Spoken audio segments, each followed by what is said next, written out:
Allora ragazzi, questo è il primo esempio. Il nero e il bianco rappresentano due persone.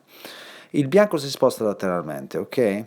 Il nero non si è ancora spostato, lo lascia fare. Quella è la linea centrale, quelle traccette che ho fatto lì. Si è spostato, il nero salta, in questo caso sta saltando per raggiungerlo prima, e lo colpisce là, lo intercetta in mezzo. Adesso vedete l'esempio reale. Vedete, lo lascia passare, salta prima e poi salta anche dopo. Poi ritorna in clinch. Questo invece è l'esempio numero 2, vedete? Stessi personaggi, bianco e nero, ma cosa fa il bianco stavolta? Decide di raggiungere il nero passando di lato. Cosa fa il nero?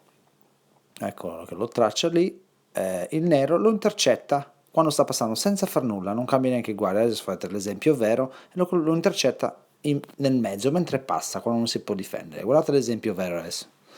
Vedete? Lo sta facendo passare e lo colpisce col calcio. Anche qui lo sta facendo passare, un gancio destro. Allora, esempio numero 3, eccolo.